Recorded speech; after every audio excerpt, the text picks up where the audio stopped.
በምድር ካሉ የሰው ልጆች ሁሉ ሞትን ሳይቀምስ በብርሃን ሰረገላ ወደ ሰማይ የተነጠቀው ያ ታላቅ ሰው ማን እንደሆነ ያውቃሉ? ንጉሶችን ፊት ለፊት ተጋፍጦ አንተ ነህ እስራኤልን የምታወክ በማለት ሰማይን በቃሉ ዘግቶ ለ3 ዓመት ከ6 ወር ዝናብ የከለከለው። ዛሬ የምነግራችሁ ስለ ታላቁ ነብይ ስለ ኤልያስ ነው። ይህ ታሪክ ተራ የታሪክ ድርሰት አይደለም። የእምነት፣ የጽናት፣ የታምራትና የሰማያዊ ግርማ መገለጫ እንጂ። ከመነሻው እስከ ፍጻሜው አልፎም እስከ ዓለም ፍጻሜ ድረስ ስለታሰበው ሚስጥራዊው ተልእኮ አብረን እንቆያለን። ሰላም የአልፋ ተዋሕዶ ቤተሰቦች እንደምን አላችሁ? ለቻናላችን አዲስ ከሆኑ ሰብስክራይብ በማድረግ አሁኑኑ ይህ ቪዲዮ ለሌሎች እንዲደርስ ላይክ በማድረግ ቤተሰብ ይሁኑ። ኤልያስ ማን ነው? ኤልያስ ስሙ እግዚአብሔር አምላኬ ነው ማለት ነው። የተወለደው በገለዓድ አውራጃ በምትገኝ ቲስቢ በምትባል ስፍራ ነው። አባቱ ኢያሲኒዮና እናቱ ቶና እግዚአብሔርን የሚፈሩ ደጎች ነበሩ። ታሪኩ የሚጀምረው ገና ከመወለዱ ነው። ኤልያስ በተወለደ ጊዜ አባቱ አንድ አስደናቂ ራእይ አየ። ነጭ የለበሱ ብርሃናውያን ሰዎች ሕፃኑን በእሳት ሲጠቀልሉትና እሳት ሲመግቡት ተመለከተ። ይህ ሕፃን ተራ ሰው ሳይሆን ቃሉ እንደ እሳት የሚነድ ሕይወቱ በመንፈስ ቅዱስ ቅናት የተሞላ እንደሚሆን የታየበት ምልክት ነበር። ኤልያስ ከልጅነቱ ጀምሮ የዓለም ተድላና ደስታ አልሳበውም። ከሰው ተለይቶ በገዳምና በተራሮች መኖርን መረጠ። በተለይም በደብረ ቀርሜሌዎስ ዋሻዎች ውስጥ በጾምና በጸሎት ከፈጣሪው ጋር ይነጋገር ነበር። ቆዳው በፀሐይ የጠቆረ፣ መጎናጸፊያው ከግመል ፀጉር የተሰራ፣ በወገቡም የጠፍር ቀበቶ የታጠቀ እርሱ የቃለ እግዚአብሔር አንበሳ ነበር። ነገር ግን በእስራኤል ምድር ላይ ክፉ ደመና ጥልቶ ነበር። ንጉሥ አክዓብ ከሲዶና ንጉሥ ሴት ልጅ ከኤልዛቤል ጋር ጋብቻ መሰረተ። ኤልዛቤል ግን የእስራኤልን አምላክ የምታውቅ አልነበረችም። ይልቁንም ባል የተባለውንና አስታሮትን የምታመልክ ጨካኝ ሴት ነበረች። እሷ ወደ እስራኤል ስትመጣ ብቻዋን አልመጣችም። 450 የበዓል ነቢያትንና 400 የአስታሮት ነቢያትን ይዛ መጣች። በየተራራው ላይ ጣዖት መስገጃዎች አቆመች። ሕዝቡም በእሷ ተጽዕኖ ፈጣሪውን እየረሳ ወደ ጣዖት ስግደት አዘነበለ።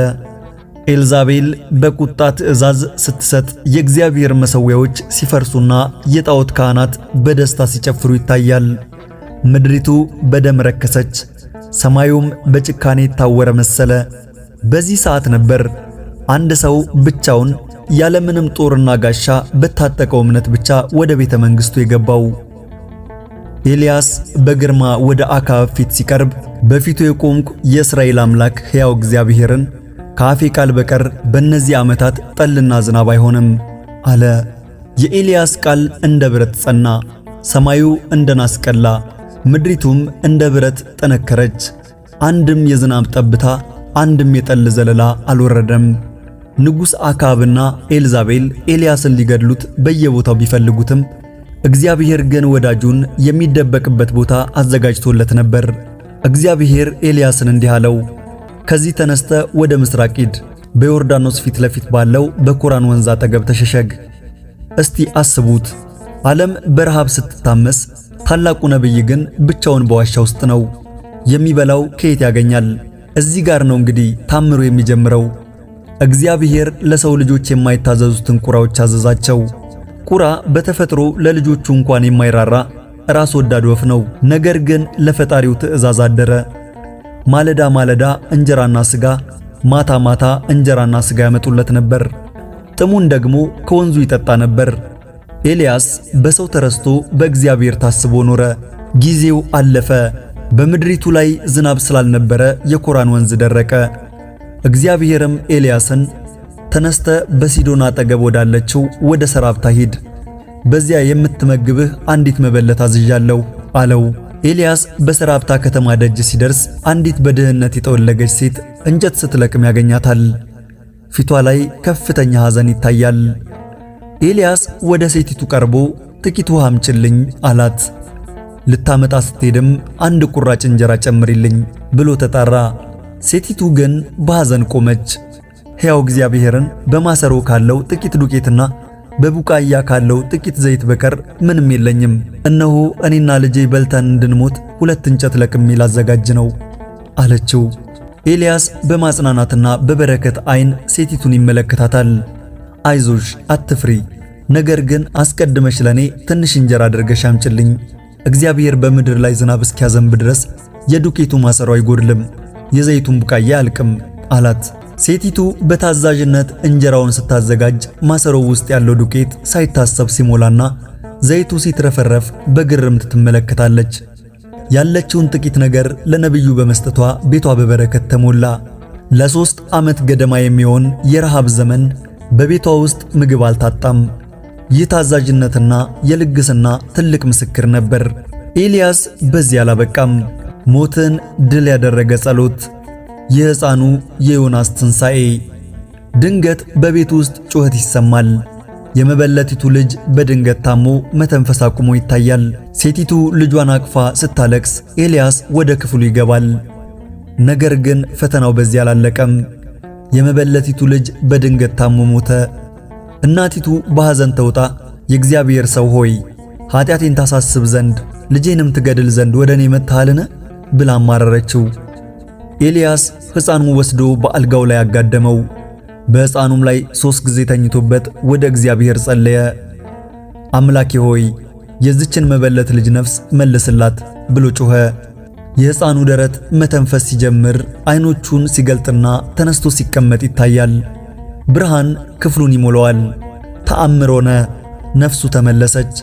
ኤልያስ ሕፃኑን ይዞ ወደ እናቱ ወረደ። እነሆ ልጅሽ ሕያው ነው አላት። በዚያን ጊዜ ሴቲቱ አንተ የእግዚአብሔር ሰው እንደሆንህ በአፌ ያለው የእግዚአብሔር ቃል እውነት እንደሆነ አሁን አወቅኩ አለችው።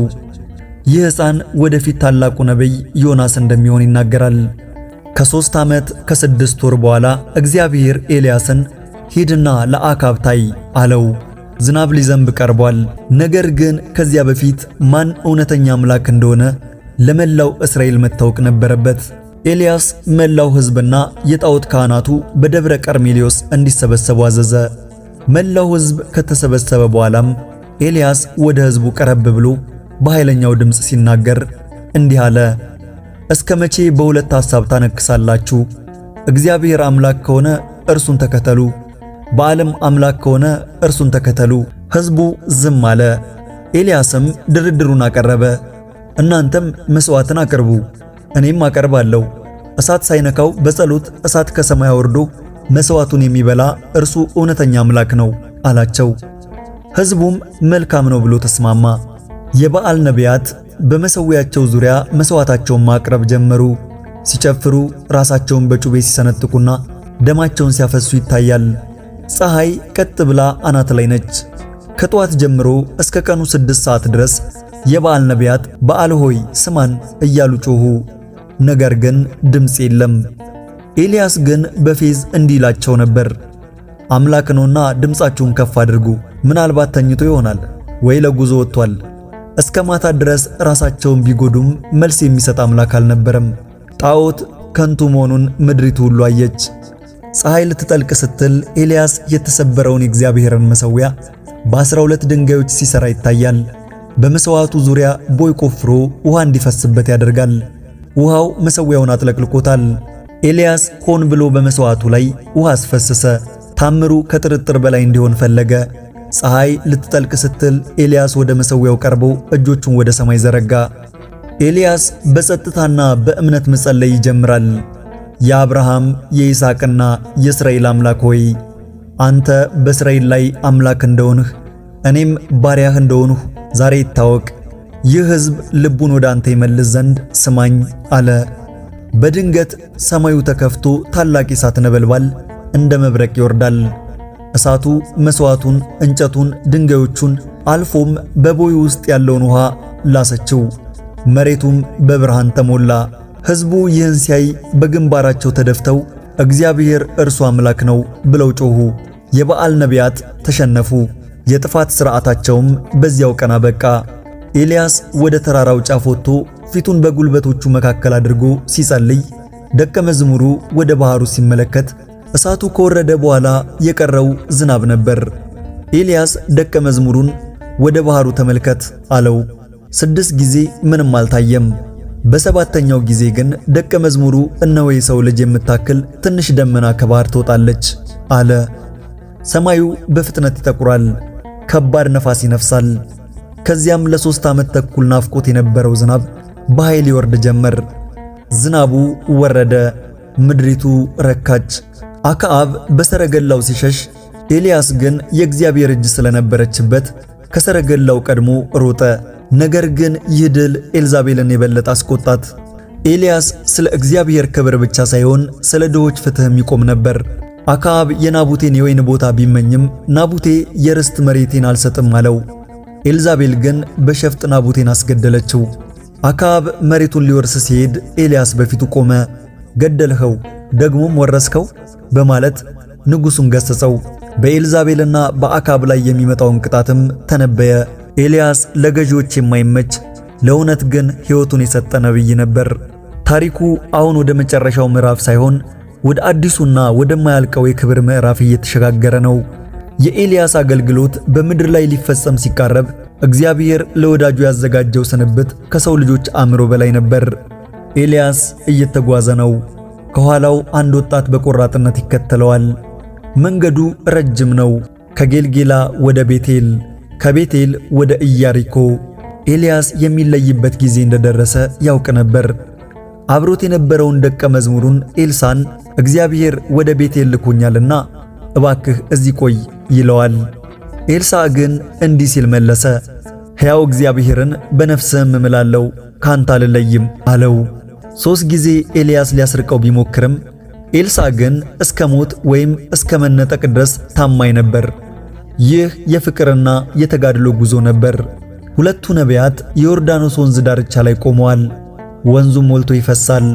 50 የሚሆኑ የነቢያት ልጆች ከሩቅ ቆመው በጉጉት ይመለከታሉ።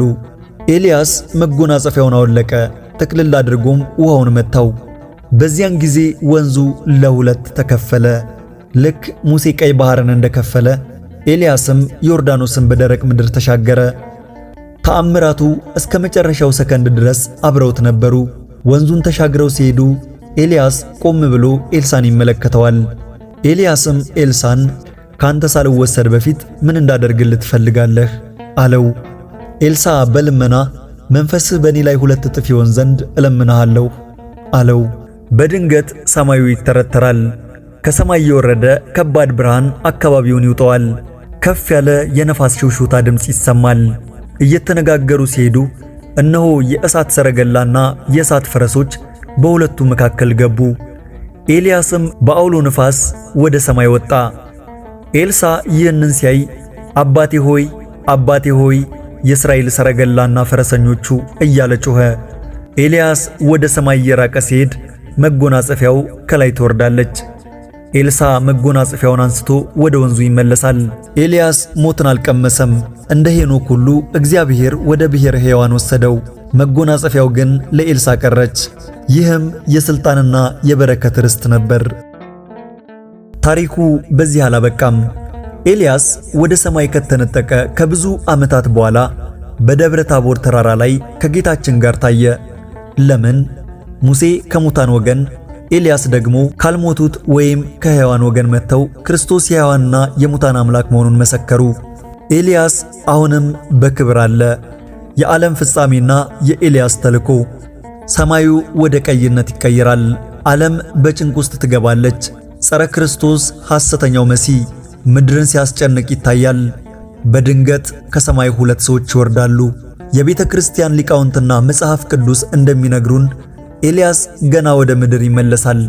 በዓለም ፍጻሜ ሐሰተኛው ጸረ ክርስቶስ በነገሰ ጊዜ ኤልያስና ሄኖክ ወርደው በሰው ፊት ይቃወሙታል። እነዚያ ሞትን ያልቀመሱ ቅዱሳን በዚያን ጊዜ ስለ ክርስቶስ ምስክርነት ደማቸውን ያፈሳሉ።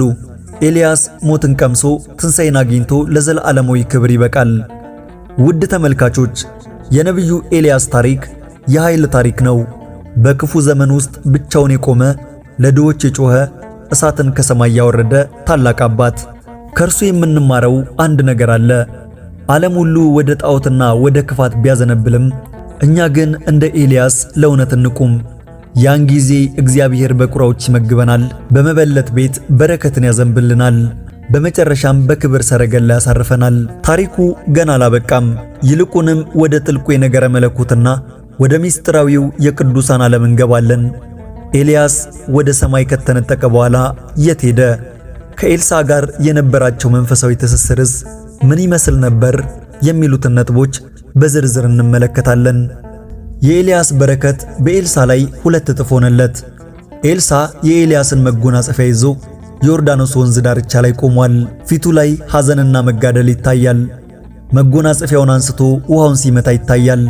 ኤልያስ ወደ ሰማይ ሲወጣ የጣለለት መጎናጸፊያ ተራ ጨርቅ አልነበረችም፣ የሥልጣንና የጸጋ መተላለፊያ እንጂ። ኤልሳ ያችን መጎናጸፊያ ይዞ የኤልያስ አምላክ እግዚአብሔር ወዴት ነው ብሎ ጮኸ። ዮርዳኖስም እንደገና ለሁለት ተከፈለ። ይህ የሚያሳየን ኤልሳ በአካል ቢለይም አምላኩና መንፈሳዊ ኃይሉ ግን ከደቀ መዝሙሩ ጋር እንደቀሩ ነው። ኤልሳ በሕይወቱ ያደረጋቸው ታምራት ከኤልያስ በትክክል 2 እጥፍ ሆነው ተመዝግበዋል። ኤልያስ 8 ታምራትን ሲያደርግ ኤልሳ ግን 16 ታምራትን አድርጓል። ታማኝነት የጸጋ ምንጭ መሆኑን እዚህ ጋር እንረዳለን።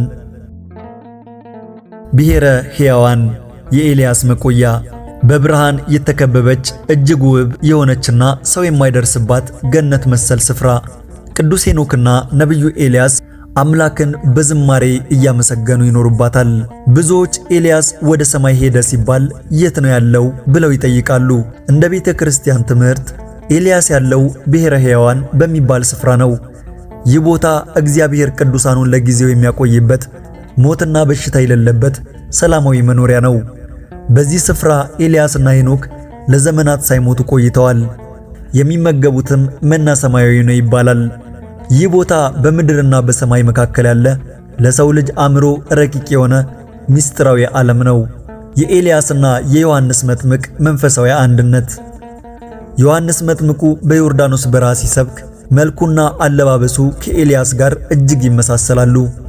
በአዲስ ኪዳን መጀመሪያ ላይ ሰዎች ዮሐንስ መጥምቁን ሲያዩት ኤልያስ መጣ ብለው ነበር። ለምን?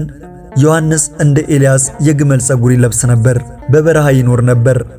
ከሁለቱ በላይ ደግሞ እንደ ኤልያስ ንጉሥ ሄሮድስን ሳይፈራ ይገስጽ ነበር። ጌታችን መድኃኒታችን ኢየሱስ ክርስቶስም ልትቀበሉትስ ብትወዱ ይመጣ ዘንድ ያለው ኤልያስ ይህ ነው ብሎታል። ይህ ማለት ግን ዮሐንስና ኤልያስ አንድ ሰው ናቸው ማለት ሳይሆን ዮሐንስ በኤልያስ መንፈስና ኃይል መምጣቱን ለመግለጽ ነው። የታላቁ ፍልሚያ ዘ ፋይናል ባትል። ምድር በጨለማ ተውጣለች። ጸረ ክርስቶስ ሐሰተኛው መሲህ በታላቅ ዙፋን ላይ ተቀምጦ ሕዝቡን ሲያታልል ይታያል። ድንገት ሰማዩ ተከፍቶ ኤልያስና ሄኖክ በግርማ ሲወርዱ፣ የኤልያስ ታሪክ ወደ ማጠቃለያው ሲቃረብ የወደፊቱን ዓለም እንመልከት። የዓለም ፍጻሜ ሲቃረብና ሐሰተኛው ጸረ ክርስቶስ በምድር ላይ ታምራትን እያደረገ ሰዎችን ሲያስት እግዚአብሔር እነዚህን 2 ምስክሮች ኤልያስንና ሄኖክን ይልካቸዋል። ኤልያስ በዚያን ጊዜ ሰዎችን ያስተምራል። ሐሰተኛው መሲህ የሚያደርገው ተአምር በሰይጣን ኃይል መሆኑን ይገልጻል። ጸረ ክርስቶስም እጅግ ተቆጥቶ በእነዚህ ቅዱሳን ላይ ጦርነትን ያውጃል። የኤልያስ ሰማዕትነትና ትንሣኤ። በመጨረሻም ያ ሞትን ሳይቀምስ በሰረገላ የተነጠቀው ኤልያስ ስለ ክርስቶስ ፍቅር ሲል ሞትን ይቀምሳል። ጸረ ክርስቶስ ይገድላቸዋል። በድናቸውም ለ3 ቀን ተኩል በአደባባይ ይጣላል። ዓለም ሁሉ ደስ ይላታል። ነገር ግን ከ3 ቀን ተኩል በኋላ የእግዚአብሔር የሕይወት መንፈስ ይገባባቸዋል። በሕዝቡ ሁሉ ፊት ተነስተው ወደ ሰማይ ይወጣሉ። ያን ጊዜ ዓለም የእግዚአብሔርን ኃይል አይታ ትደነግጣለች። ኤልያስ ማለት የኃይል የጽናትና የእምነት ምልክት ነው። ዛሬም በሕይወታችን ውስጥ በዓል የተባሉ ጣዖታት፣ ገንዘብ፣ ዝና፣ ክፋት በነገሱበት ዘመን እንደ ኤልያስ እግዚአብሔር አምላኬ ነው ብለን የምንቆምበትን ድፍረት ይስጠን። የነቢዩ ኤልያስ በረከት፣ የኤልሳ ታማኝነት፣ የዮሐንስ መጥምቁ ቅናት በሁላችን ልብ ውስጥ ይደር። ስብሐት ለእግዚአብሔር ወለወላዲቱ ድንግል ወለመስቀሉ ክቡር አሜን።